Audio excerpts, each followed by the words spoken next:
That's right. Greetings, fellow space pirates. Tiki here. And PerGron. And welcome to Plus&Us. Let's see if I can get this right just based on core muscle memory. It's the show where we talk about what's a must and a bust on Disney Plus. Disney Plus. Yeah. All right, so PerGron, it's fair to say that we got a hit on our hands. Skeleton Crew, episode 3, very interesting as an astrogration. Yeah, how do you say that word, please? Astrogration, Astrogration, I think. astrogration. I'm. That's one thing about this show. I am not loving the long titles. Very wordy. Yeah. But alas, this is our big introduction to Jude Law's character, who is revealed to be Crimson Jack, a character who has been around in the Marvel comics for quite a while. I'm not sure if you're aware of that. I knew about it from the weird Halcyon the Hotel comic. Really? Yeah, Oh like he's in the weird Star Wars hotel comic. I didn't know it was canon. I thought it was just like a weird thing. But yeah, he's been around, but I don't think it's the same character. I think I it's don't know. just I'd like like to think it's the same character. I'd like to think it's a nod. I'd like to think continuity doesn't mean nothing at I Disney. I kind of feel like it's a Dread Pirate Roberts type thing. Yeah, you think so? I could see that. I could That's see kind of what I think. Like it's a title more than a. But maybe I have no idea. that.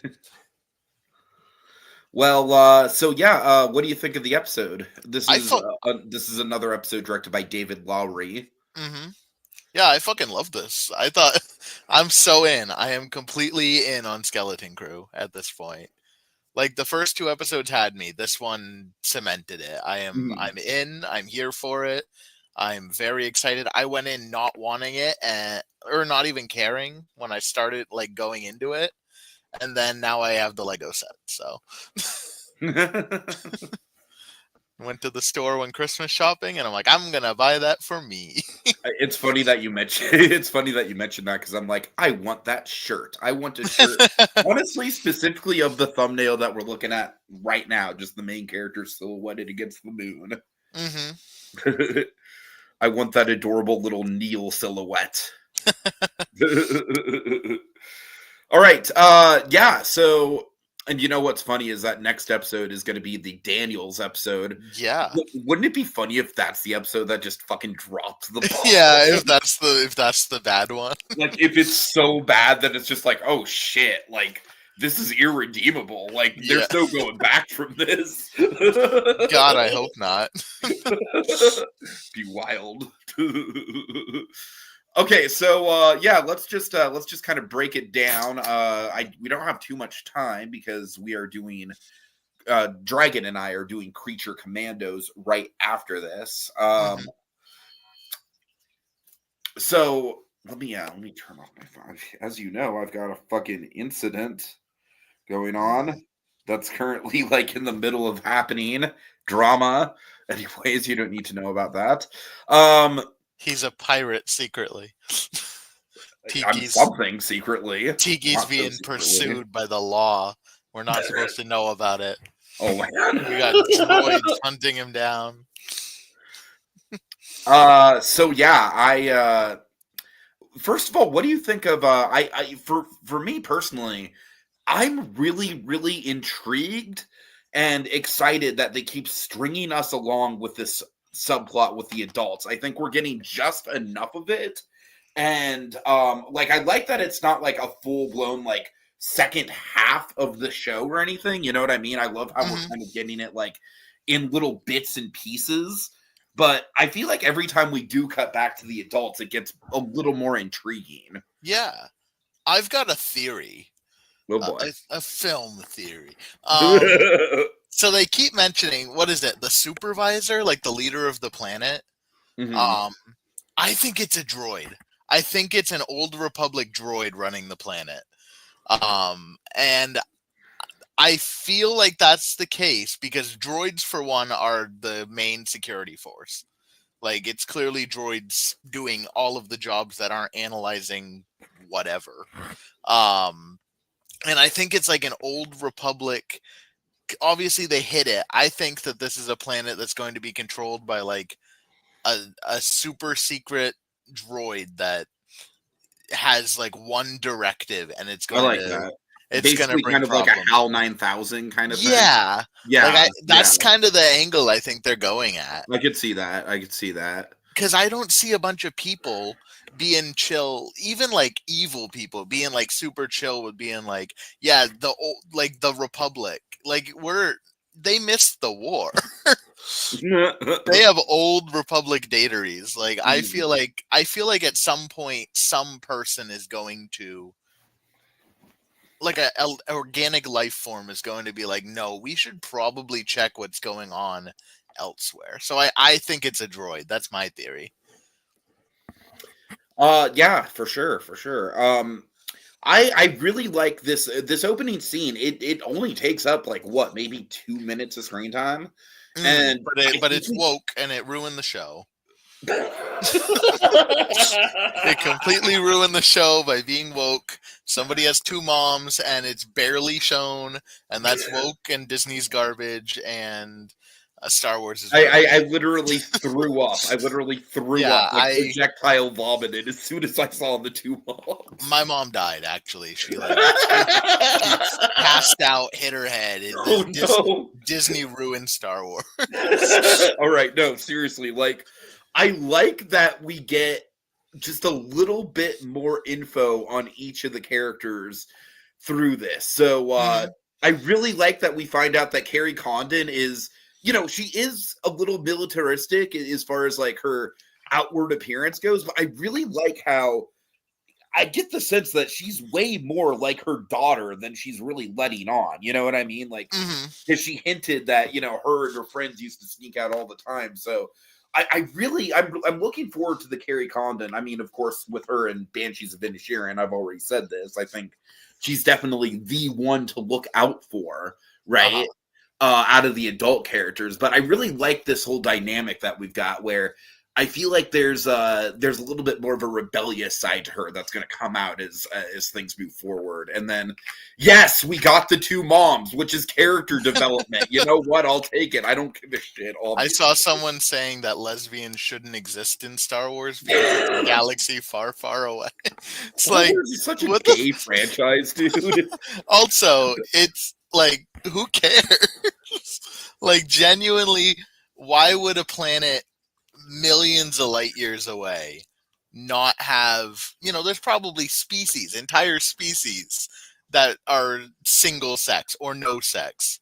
Right, Huts in the old canon were hermaphrodites. Like, who gives a shit? It's space fantasy. Let there be two gay women. As long as they're not a main character. Oh my god. And they can cut it out in the Chinese edit, it's fine. I kid, by the way, for anyone watching.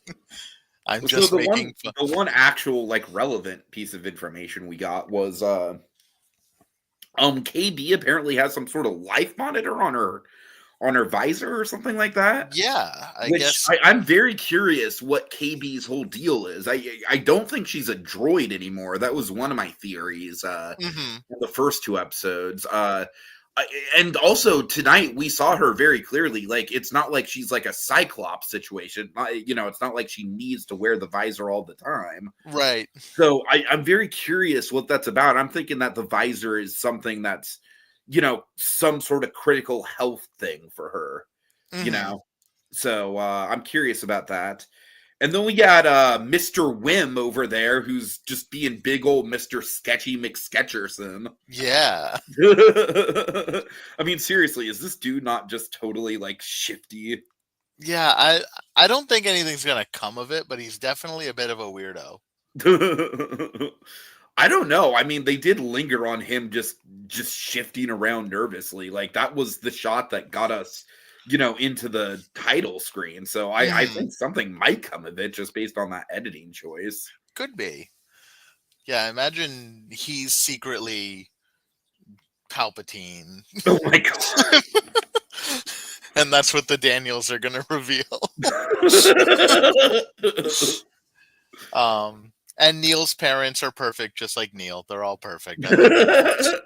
We need a Neil family sitcom. Yeah, I want Family Guy, but Neil. All right, so back to the brig, escaping from the brig, I should say. Yeah, really fun dynamics here. I honestly think this episode really cemented the four kids as far as their dynamic with each other. I think because obviously in the first episode we really attached to Neil in particular. I think I think Fern is still a big standout as far as just kind of being a very headstrong, leader type character who's, I feel like her whole arc is going to be kind of like she's less in control of the situation than she thinks and that she wants to be, and kind of like her mother in that way. I'm really drawn to her character in that way. Mhm. I thought those two personalities were really well developed in the first two episodes and continue to be really well developed. But I think episode 3 we get a lot of personality from Wim and KB as well. KB and especially, I really like how skeptical she is, but she's skeptical in a way that's not confrontational like Fern is, and I really like that kind of dynamic between the three of them. How Fern is outwardly confrontational towards this guy who is obviously sketchy, and KB is more kind of like stealth about it, and I really like that kind of contrast. Right, and Wim just believes everything. Wim is just a full-blown like Jedi fanboy, and I'm kind of loving it, honestly. And Wim just is me. I am Wim. Right. I said that he was kind of the most baseline character. I don't think that anymore. I honestly think that all four characters are really being well developed in their own right. I think it's great. I don't think there's any one character that's like boring at this point. Yeah, all the performances too. Like, it felt like decent child performances in the first two. Mhm. This one, it feels like they've really settled into the roles. I think that makes sense just because, at this point we have we're really establishing the stakes. This isn't just going to be like a quick like oopsies, we left the planet, we better get home now, Right. like they're realizing like they're probably going to be gone for a while trying to get back, and then not to mention all the mystery stuff with Aden, in the background. So I do think that weird guy. right. So I do think that with the stakes being as high as they are, it kind of like for example, I think episode 1 and 2, Fern was kind of just like kind of the stereotypical like tough tomboy kind of character. Whereas here, I really like how she kind of has like a protective side towards the rest of the group. You know what I mean? It's not just about being tough anymore. It's about like, no, like this is a dangerous situation. You are clearly a dangerous man. I am going to be the voice of reason here and stand up against you. I really like that for her. All right. And then, so what do you think of, I'm sorry, I can't call it. I honestly don't really like the name that he's actually using, the Jedi name. Jod Nanawood. I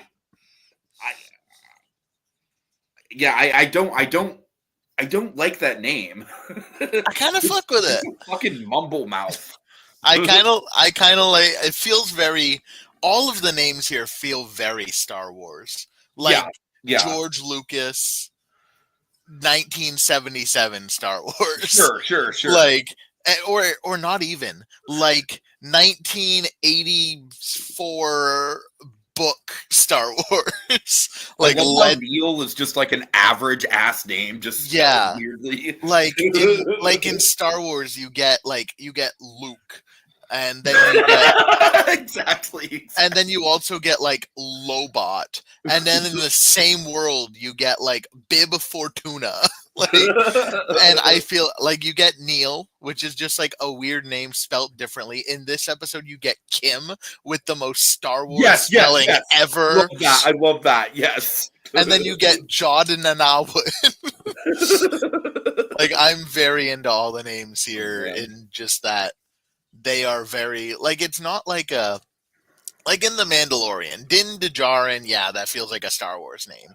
Grogu does not feel like a Star No, Wars I've name. never vibed with Grogu all that much, Yeah. honestly. I feel that. Yeah, I liked it better as the child. And the Mandalorian fell off a goddamn cliff in season 3 might as well not even exist as far as I'm Yeah. concerned. Fuck season 3.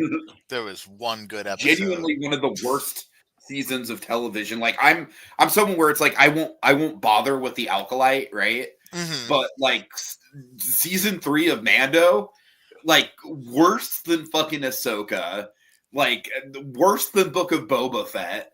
I mean, Mhm. I didn't watch Kenobi, but I'm assuming it's worse than that. I Yeah. mean, Yeah. just heinous. Yeah, I'm a Kenobi truther. I think it was pretty all right. I still think it just should have been a movie. I will It watch definitely it should have been a movie. I will watch it if I can find a good fan edit that just turns it into a movie. Watch I'm sure episode those are out there. Watch episode 1, then like the middle That's the one that one. I watched, and I was like, I am so bored by this, and what the Yeah. fuck? They're Watch like doing- 1, 2, the middle one, and the last one. I mean, honestly, the thing that really turned me off with Kenobi is just the fact that like Luke absolutely out of the 2 children, Luke should have been the one that was the focus and not fucking baby Leia. That immediately just like why are we doing this? Why like baby Leia should have no association with who Kenobi is? Because canonically Luke doesn't ever see a lightsaber, so we have to get around that. Okay, like maybe he can fucking like, you know, just because he's a Jedi doesn't like we see with this guy in this episode, going back to this episode, just because he's a Jedi, maybe or maybe not a Jedi, doesn't mean we see a lightsaber right away. But like, yeah, I mean, speaking of that, do you think he has the Force? This is a debate I've seen. I think he has the Force. I think he has the Force, but he is not a Jedi. I think I mean, they pretty much admit when he says, I never said that. Let me tell you what I really hope he isn't. Mm-hmm. I really hope he isn't just like, oh, I escaped from Order 66 as a youngling. Like, I think that would be so lame and like... If he's gonna be a former Jedi, I want it to be someone who left, not someone who like survived. An Ahsoka sort of situation. Give us like that, not... Or even like a Kanan Jarrus. Yeah. Yeah. I really don't want another youngling that escaped. Yeah, I think we've kind of just tapped that well a little too many times at this There's point. too many alive Jedi now. Yeah, it downplays. You know what I would like, actually? I would like if this guy was maybe kind of like of the Chirrut Enway religion. You know, like where he's not necessarily a Jedi, but he is very in tune with the Force. Yeah, I kind of just want him to be a guy who has the Force. Right. I kind of want to just be a dude who, because I don't think he needs to be associated with the Jedi. No. I think canonically, you don't need to be a Jedi to have the Force. Yeah, if I told the Force flows through all life forms, and if I had the Force, if the Force was real, and I was not discovered as a child and kidnapped by the Jedi, right? I would, and I had it, I would absolutely go be a space pirate. That not even a question in my mind. if the Force was real, I would absolutely be committing space crimes and going on adventures. I know that about myself. I openly admit that about myself. So I want to see that. I want to see just a guy who has the Force and does some crimes and has fun. Have Force do crimes. Yeah. Anyone who's out there watching this and saying, no, if I had the Force, I'd be like a hero. No, you wouldn't. No, you wouldn't. You'd be selfish. We all would. But yeah, I think he has the Force. I've seen a lot of people, and the kids are obviously skeptical. I think it would be really cheap for them to be like, no, he's doing like a bit. I mean, I do like the bit where Fern runs down all the possible things it could be. Mm-hmm. That was fun. Yeah. But I think it would be lame and a little impractical. Like if he just had like, for example, if he just had like some sort of weird like magnet mechanism set up or something, so you know? I know you haven't watched Kenobi, but in Kenobi, Kumail Nanjiani plays a guy who has a magnet and pretends to be a Jedi.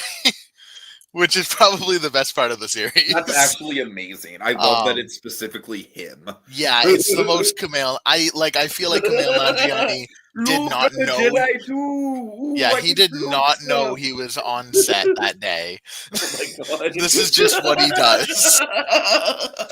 But yeah, so like I feel like if they go the route of him having just like tricks, I feel like that's just repeating what they already did, and I would not Yeah. like that very much. Yeah. I think if we didn't have that character and this guy was just tricking, I'd still be disappointed. But I think it would be a little different. But we had that character. We had Kumail Nanjiani. He's the perfect fake Jedi. Let Jude Law have the Force. Totally. All right, so we go on a big rescue mission to rescue Smee, who, by the way, I don't know if we mentioned this in the first 2 episodes. I don't think we did. Like, it totally occurred to me, his name is literally Smee. It's SM33. It literally spells out Smee. I love that. Yeah, and he's Silvo, which is definitely Captain Long John Silver. I did catch that. Yeah. Like they are definitely. At first I thought they were saying Silver. I'm like, wait a minute, is his name literally Silver? Yeah, no, they're definitely. Is this actually the fucking origin story of Silver from Treasure Planet? And also become a weird alien. Right. I mean, this is clearly a Captain EO prequel. So I mean, that's what we want, right? Right. That's glorious. Niels Hooter. I'm telling you that. Michael Jackson is going to show up. He's not dead. He's been hiding, waiting for this role. They better, in all seriousness, they better not do an AI Michael Jackson for this. They better not. That would be really funny. No, I mean, but if I they would want to go with like a Michael Jackson-esque character, just cast someone who has that energy. Yeah. You know, like we don't need to fully recreate the man.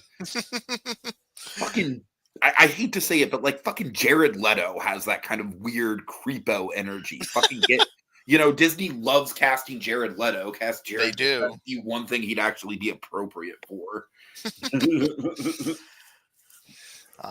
But yeah, so we get Smee. We saw a battle droid, and the battle droid asks, "Did we win?" And that's hilarious. I love the C-3PO looking guy who's like, the prince, we gotta rescue the prince. Yeah, I want to go on that guy's journey. Right. When does that specific droid, a Star Wars story, come out? But yeah, I like that little droid bit. And then we see the turtle alien, and who was voiced by somebody important. It was voiced by Alfred Molina. Oh, yes. And he's like, "Hey, Captain, why'd you get out?" And then there's like a pirate fight. I really like that they were like having a conversation on the ship, trying to figure out if he was like a real Jedi, as there's pirates barreling towards them, having a giant fight. Like, I thought that felt very very Amblin, of just like these kids doing kid things, having a debate, and then like there's pirates coming. And that the fact that they were trapped on the fuel line, that was sick as hell. Oh my god, dude, the using the hyperspeed and then the fuel line just like doing like a fucking like LIM launch cable snap moment. That's a very deep cut coaster reference, but and then just like wreck house on this asteroid. Have you seen the footage of the accelerator cable snapping, by the way? It's fucking terrifying. I have not, and it does genuinely remind me of this. I will not be watching that because roller coasters already scare me a little bit. I've seen Final Destination. But yeah, I had to get on accelerator last time I was at Knott's, and I was like, you know what? That's all right. I'm good. I'm good. I've done this. I know what it's like. It's fine. Like, RMCs are the ones that I'm bummed that RMC restraints fucking suck. What's your opinion on that, huh? I don't. I couldn't tell you who makes what coaster. Okay, fine. Yeah, I sometimes go on them, and that's kind of my coaster knowledge. And sometimes I say, no, I'm all right. Right. I like a slow moving boat ride. Fair, fair. All right, so we get to the moon. I do have one question. How what is the gravity like on this moon? How are they able to breathe on this moon? I don't really care. Aesthetically, it looks cool. Yeah, they do the Stand By Me thing. Yeah, yeah. Where they all walk in a line. That was awesome. Like it looks really cool, so that I don't care, but I would like to know like what is up with the gravity on this moon, you know? Like I care more about the gravity than I do about the fact that they're able to breathe because like we with the breathing thing I kind of assume it's one of those things like how we saw them breathe underwater in Phantom Menace, you know? Mm-hmm. But what's up with the gravity? Why are they not floating?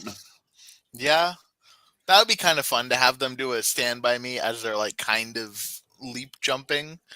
That would be kind of fun. Yeah, yeah. All right, But so then we couldn't have X-Wings doing a cool fight if the gravity was whatever. That's true. So we get to this fortress, and PerGron. Mm-hmm. I was convinced. I was fucking convinced, especially because we were hiding her face. Like we hear her voice, and we're hiding her face. I was absolutely fucking convinced that we were about to see Maz Kanata. I wouldn't have been super disappointed about that either. Her and Hondo are the two characters I would be cool with seeing because they I are was both actually pirates. disappointed that it wasn't Maz Kanata, just because, frankly, I feel like it's almost a meme that we didn't get enough Maz Kanata, you know, with the whole, like, that is a different story for another time, you know?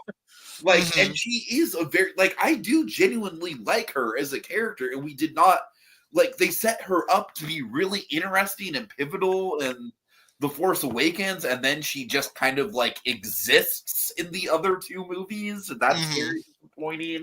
Does she exist in the last one? I don't remember. What? Yeah, she was in the last one, but she was very much, I think in the last one, she was just kind of hanging out at the same camp that Rose Tico was segregated to. They were put in the background character camps. Right. Oh god. Along with fucking Carrie Fisher's corpse. Which was on set the entire time. J.J. Abrams saying, "This is what happens. This is what happens when you don't let me make 3 movies in a row." Oh man. Oh man. But yeah, I could have seen it being Maz, and I wouldn't have been mad if it was Maz. But I also love the design of this cat. I like the design. I'm just like, this is one of those things where we always talk about how Star Wars is a big galaxy. We should be introducing new stuff. But like I said, I just think like Maz would have fit this character so well. Yeah. I have such an easy time picturing Maz as someone who knows star systems, you know, and who would do dealings with pirates, but also not trust the pirates at the same time. Well, she's a pirate queen, canonically. Right. So I don't know. It's one of those things like I do like the design. I like the character. I hope we see more of the character. I think it's really just like if we would have gotten more of Maz Kanata in the sequel trilogy, like if she would have actually had a fleshed out arc throughout the 3 movies, then I would have been totally fine not having her. This honestly kind of feels like a missed opportunity a little bit. Yeah, I can see that.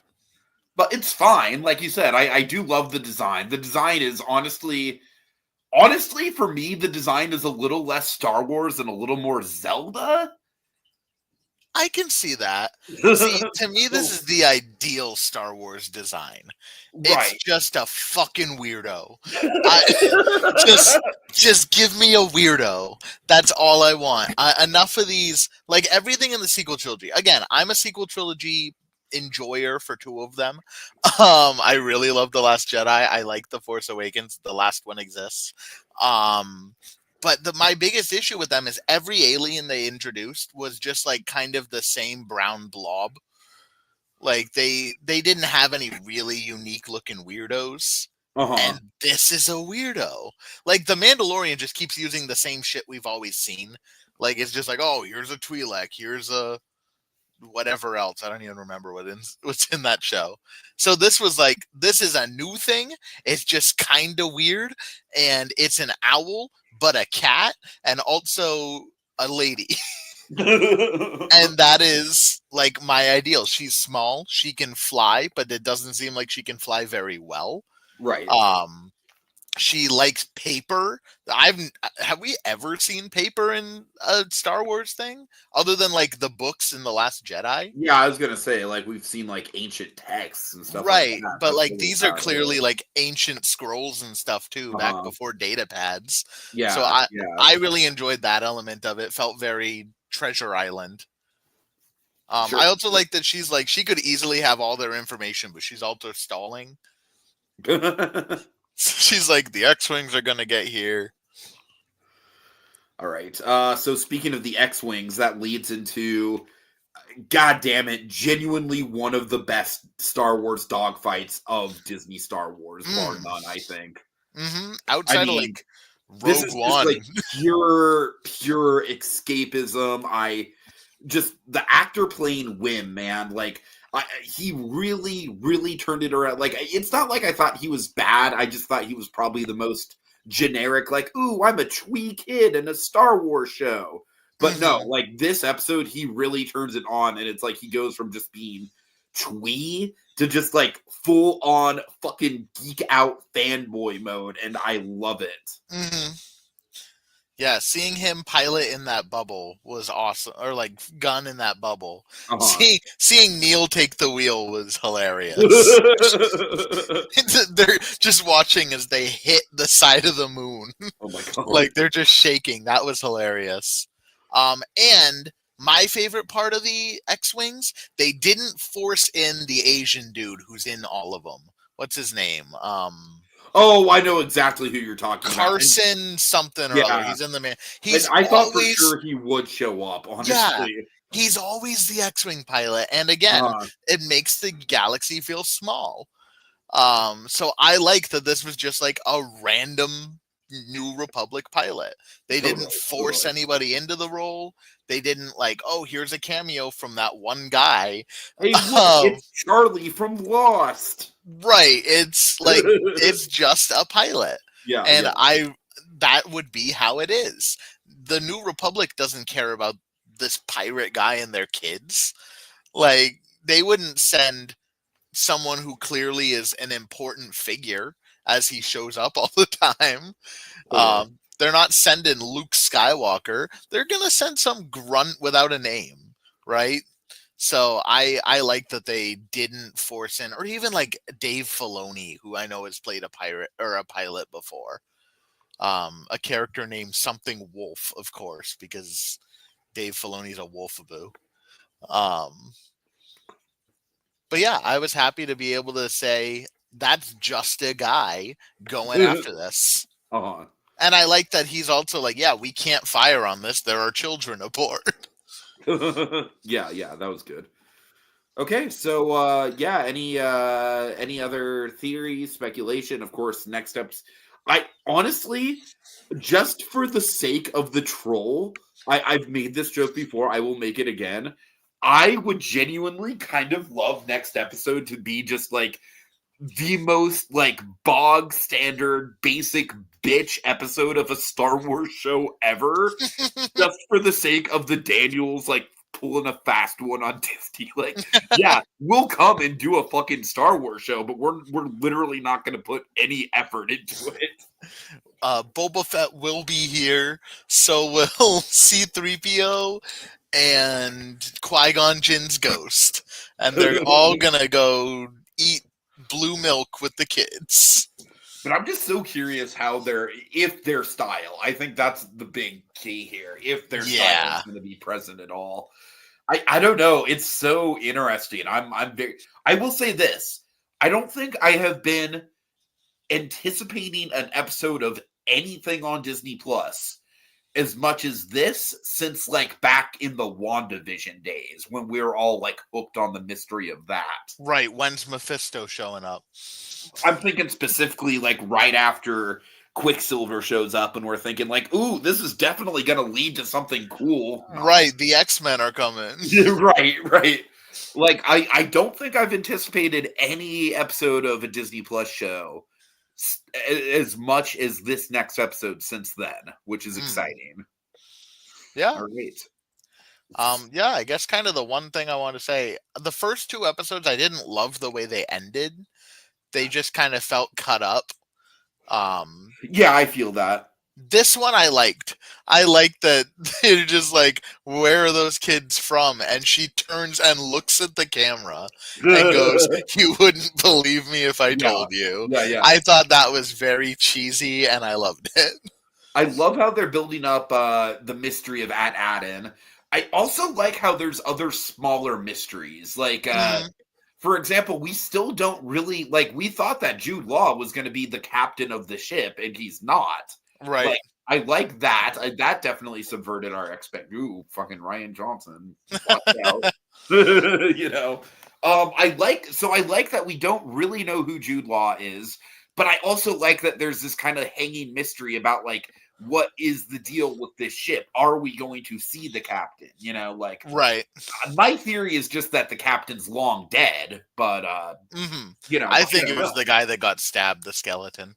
Right, something like that, yeah. And he's gonna come to life in the Daniels episode. And then they're gonna kill the kids and take over. And that's why it's called Skeleton Crew. Oh my god. Just full-on child murder. Yeah, and then they're all skeletons.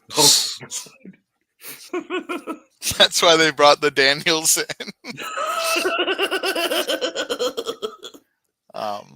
They bring in like Jeffrey Rush as Captain Barbossa to tie all the lore together about how it works. Yeah, he is Barbossa too. Like, of course. Like, this is where he went between Pirates 1 and the end of 2. Like, he's been in space. Oh my god. Tia Dalma had to bring him back from space. Don't worry about how she got him. It's not important. I love it. But yeah, I wanted to say real quick, this whoever says this doesn't feel like Star Wars, I've seen that. They're fucking wrong and they're idiots. This is the most Star Wars thing we've... I love Andor. Andor does not feel like Star Wars. Yeah, Andor feels like that this feels like Star Wars. This is so quintessentially like 70s, 80s Star Wars. This is the most Star Wars we've gotten since Return of the Jedi. Like, this feels more Star Wars than the prequels. This feels more Star Wars than the sequels, than anything Disney's put out, than the Clone Wars. This feels like... I would even say this feels more Star Wars than the special editions. I would go that far. This is the most Star Wars bullshit I have ever seen. This is holiday special type of Star Wars. Right. This is the most George Lucas. I know he's not working on it. George Lucas is loving this. I guarantee it. George Lucas is watching. Oh man, I'd love to see an interview with him about it. Yeah. Like, it's for kids, but everyone can enjoy it. Totally. It's a pulpy space adventure. I mean, this is essentially what he wanted Phantom Menace to be. Yeah. It's an adventure. It's weird little freaks everywhere. It's kids having... there is some geopolitics in it. There's some political messaging. There's clearly a little bit of fascism going on somewhere. There's a cool-ass famous actor playing a kind of a morally ambiguous Jedi, which is clearly what Qui-Gon was supposed to be. Yeah, this feels like fucking Star Wars. This is Star Wars. This is as Star Wars as it gets. And anyone who's like, oh, but they were in the suburbs, or, oh, there's not a lightsaber. Fuck you. You're wrong. You're an idiot. Everyone who likes Star Wars is a Star Wars fan. I'm not going to say you're not a fan. But if you don't think this is Star Wars, you are wrong. You're objectively wrong. But yeah, I'm loving this. I'm very excited for episode 4. All right. And with that, I think we will wrap it up. Thanks for joining, guys. We just had one comment by half cartoon, half human saying he hasn't seen Skeleton Crew yet. Yeah, Well, get on it, man. It's awesome. Yeah, don't watch this. I know, right? Go watch Skeleton Crew. All right. So that'll do it. Thank you for joining us, PerGron. We will be back next week to talk about that elusive Daniels episode. A totally wizard episode. And join us immediately after this as Dragon and I are going to break down Creature Commandos episode 3. That's coming up at the top of the hour. Yeah. All right, y'all. Have a good night. See you later. May the force be with you. We stand Neil in this house.